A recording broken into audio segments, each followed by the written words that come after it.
everybody. I am Dr. Grace Lordan from the London School of Economics, and I'm also the host of Workforce, a podcast that blends behavioural science insights with practical insights to help you understand better what is going on in your workplace.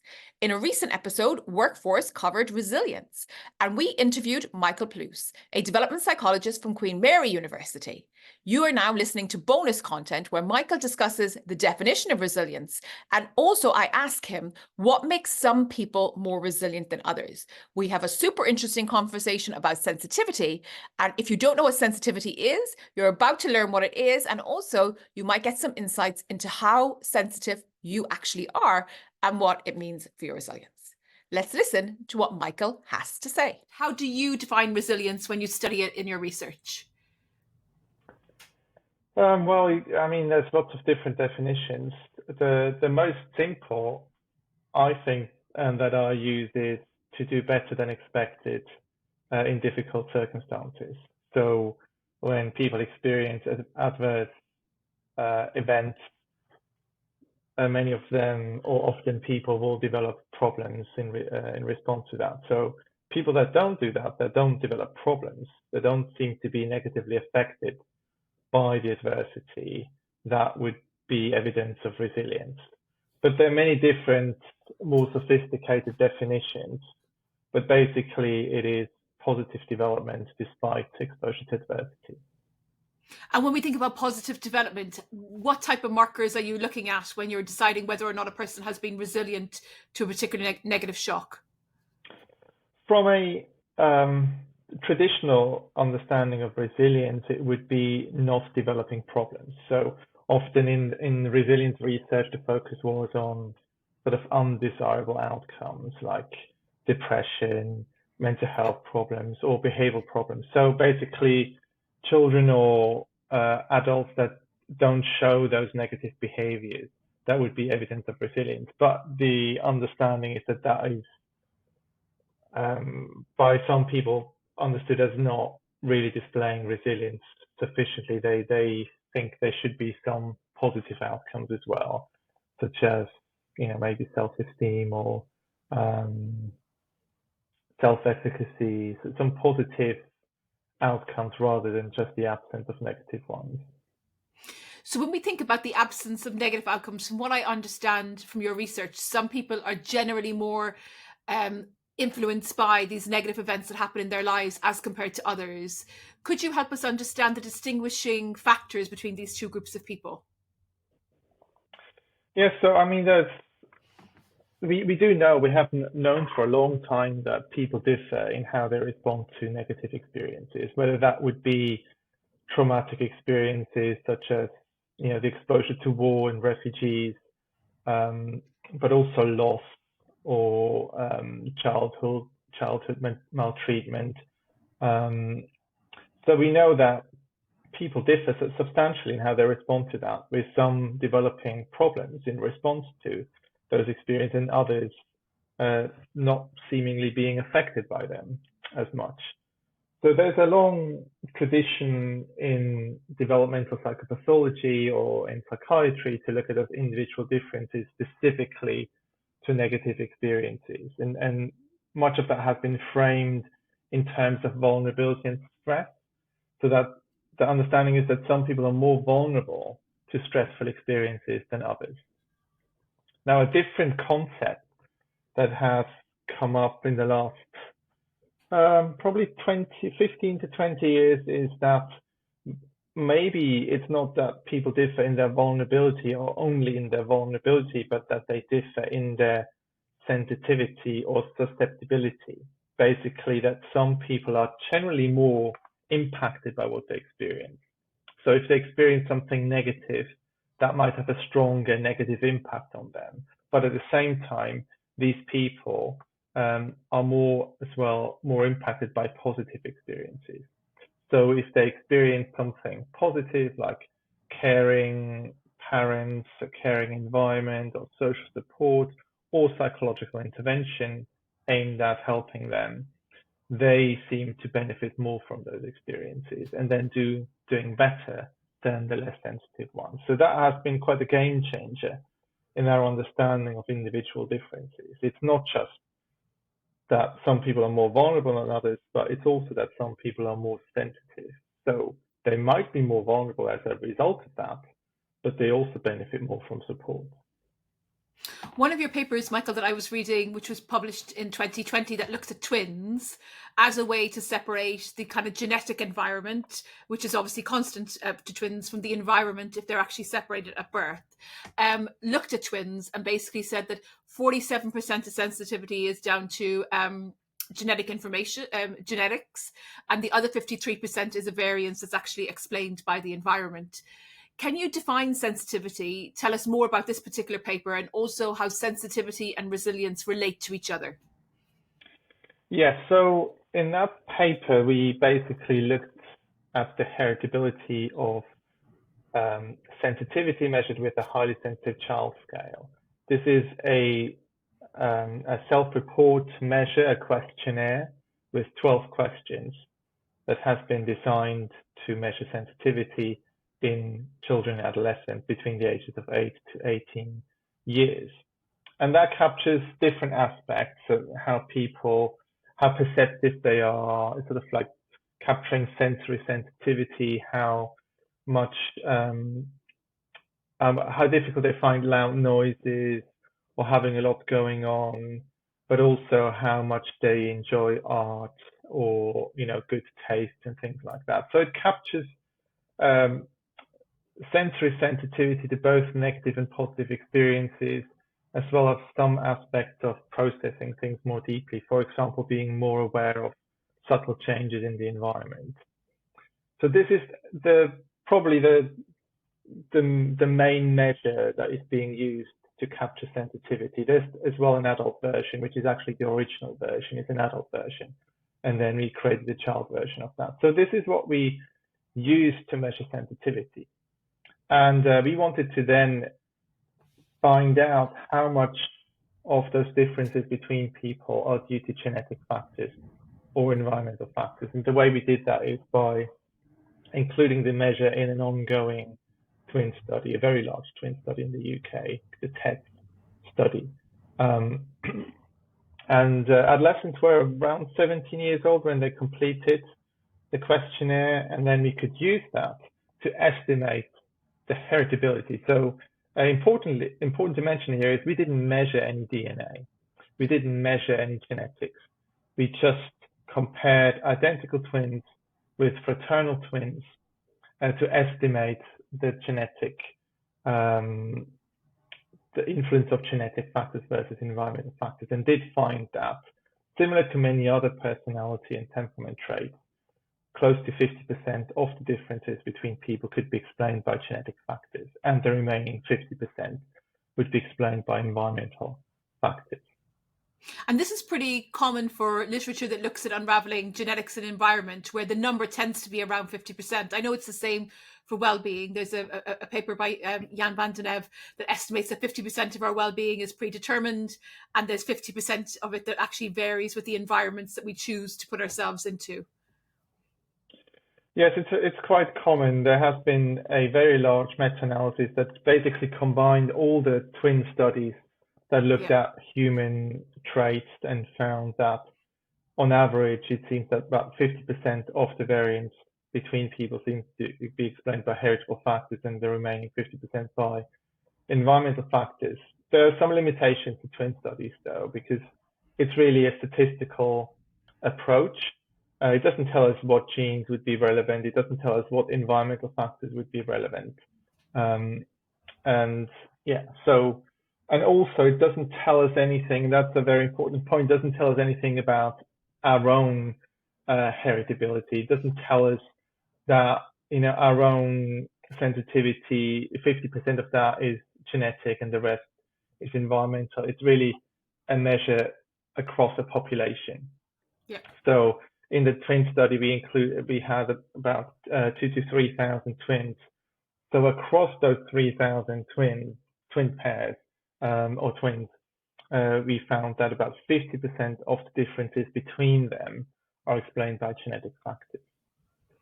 Can I ask you, Michael, so when you have twins in the womb, they're obviously subjected to an environment. So I guess the mother could choose to eat healthy or she could choose to smoke, which is going to be correlated with the environment that they might enter into if they had stayed together. And the type of studies that you described, can we disentangle those factors? The fact that what's happening to me while I'm getting ready to be born is in fact correlated with the environment that I might experience when I get outside. No, that would be included in that. I mean, there is research suggesting that even the lifestyle factors of parents or the exposure to certain experiences before conception can have an impact on the development of children that are born after that.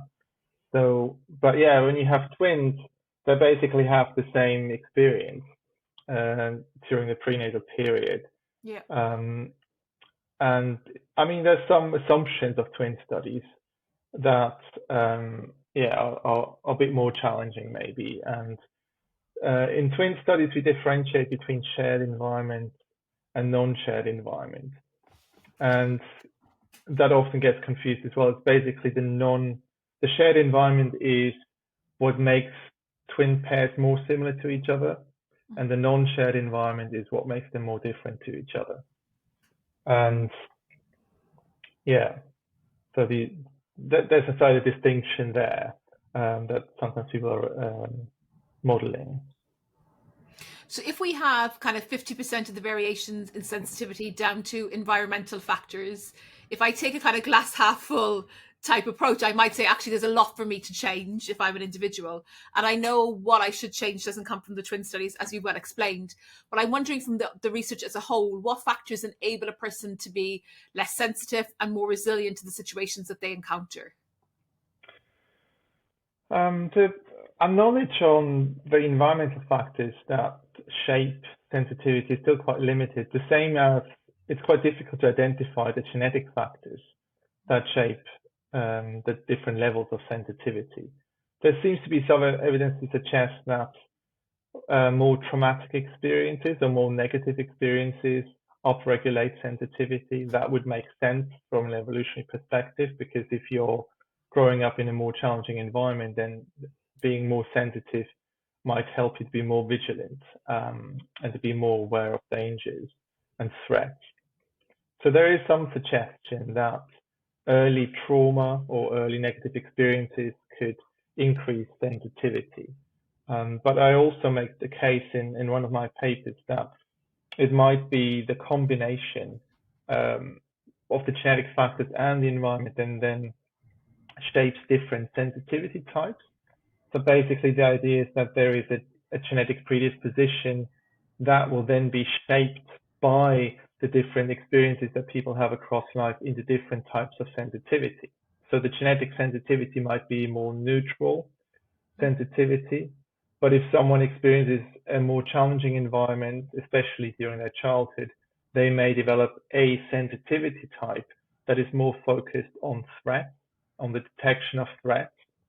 And maybe someone that grows up with a similar genetic predisposition for sensitivity, but grows up in a very supportive and caring environment, they may develop a sensitivity more geared towards those sort of positive and supportive aspects. And we did do a study like that using data from the National Child Development Study, a large cohort study in the UK, where we created a polygenic score for sensitivity based on a number of genetic factors. And we're looking at how that is interacting with environmental factors in childhood and then adulthood. And we did find that the more genetically sensitive ones that grew up in more difficult environments, they developed a slightly higher stress reactivity in adulthood. They were more negatively impacted by more challenging environments in adulthood. But the genetically sensitive individuals that grew up in a more positive environment, they were less reactive to that. So they seem to be more resilient. So this suggests when we talk about sensitivity and resilience, we really have to consider the development of individuals, because people could be resilient for different reasons. So one individual could be resilient because they have a low degree of sensitivity. That means generally they're just less impacted by what they experience, right?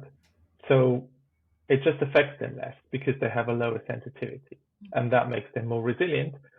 On the downside, it also means that they might be less able to benefit from positive experiences because they generally, things don't get to them as much. So that would be those that are resilient due to having a low degree of sensitivity. But it could also be that the highly sensitive ones that grow up in a particularly positive or supportive environment, that they are able to acquire resilience in those kind of environments. So they are highly sensitive, but they acquire coping strategies or psychosocial resources that then really boost their resilience. So they basically learn to be resilient, and their sensitivity helps them to extract that from their environment. So it's possible to be highly sensitive and resilient, even though highly sensitive people might be more at risk when they experience trauma. It doesn't mean necessarily that all of them are more likely to develop problems. It depends very much on the coping strategies that they have been acquiring over time. And we know, based on research with psychological programs, that the more sensitive individuals, the more sensitive people, they seem to benefit more from psychological interventions such as cognitive behavioral therapy. And the reason I think they do that is because they might process that information more deeply, and then are more likely to apply it in their own life. So effectively, Michael, before CBT and before things like IAPT were in the NHS, is your inclination that people who are in supportive environments are getting that type of training from their parents about how to cope when negative things happen to them when they're in children, that they bring that into adulthood? I think so, yeah. In an ideal environment, right? In an ideal family, a child will learn from the parents how to self-regulate their emotions and their behaviors. A very young child is not able to self-regulate. They completely depend on their parents to teach them how to self-regulate their emotions. As they get older, they internalize those self-regulation strategies or the regulation strategies that their parents applied. They internalize, and it becomes their own self-regulation.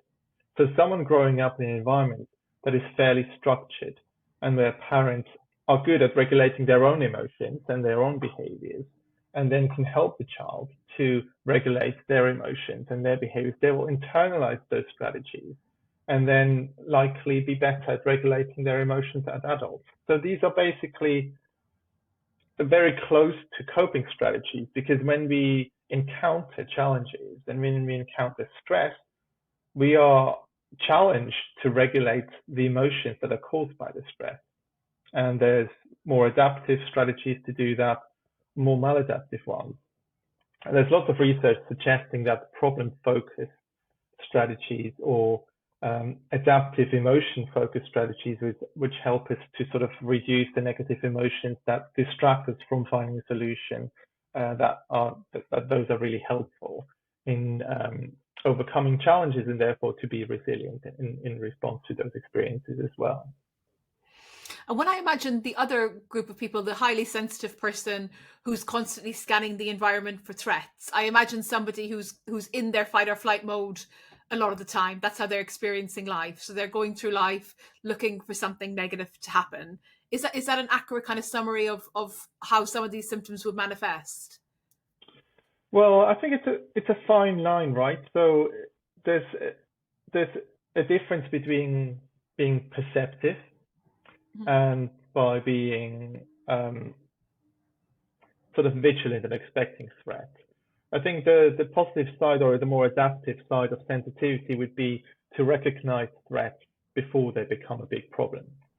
So that basically you can proactively respond to potential threats. If you see, for example, in the work life, you see lots of deadlines coming your way and it becomes really stressful. Someone that is more sensitive might recognize that earlier on and can take action and maybe shift some work around to avoid then the experience of stress.